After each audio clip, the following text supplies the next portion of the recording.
ప్రశాంత్ రెడ్డి గారు. ధన్యవాదాలు అధ్యక్ష.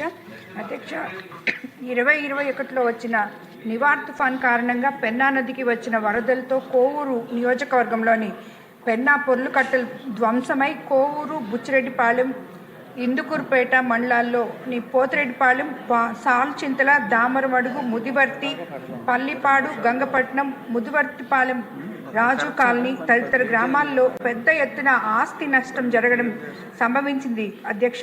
దాదాపు 10 రోజులు జనజీవనం స్తంభించిపోయింది అధ్యక్ష. ఎన్డీఆర్ఎఫ్ రంగంలోకి దిగి సహాయక చర్యలు చేపట్టిన పరిస్థితి ఎదురైంది అధ్యక్ష. కోవూరు నియోజకవర్గంలో 40 కిలోమీటర్ల మేరకు విస్తరించి ఉన్న పెన్నా నది పొర్లుకట్టలు పటిష్టం పరచమని మీ ద్వారా ప్రభుత్వానికి మనవి చేస్తున్నాను అధ్యక్ష.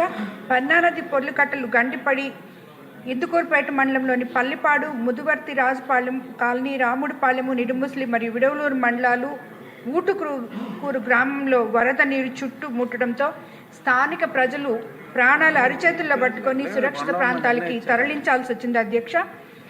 పంట పొలాల్లో ఇసుక మేటలు వేసి నేటికి కూడా అవి ఉపయోగంలోకి లేకుండా పోయాయి అధ్యక్ష. అలాగే దక్షిణ భారత సబర్మతి ఆశ్రమంగా ప్రఖ్యాతిగాంచిన పల్లెపాడు సత్యాగ్రహ ఆశ్రమం వరదల కారణంగా 5 ఎకరాలు పెన్నా నది కోతకి గురి అయింది అధ్యక్ష.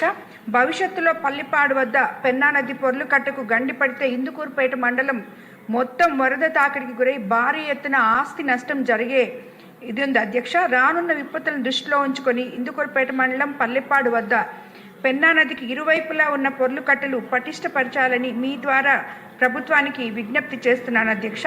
ధన్యవాదాలు అధ్యక్ష.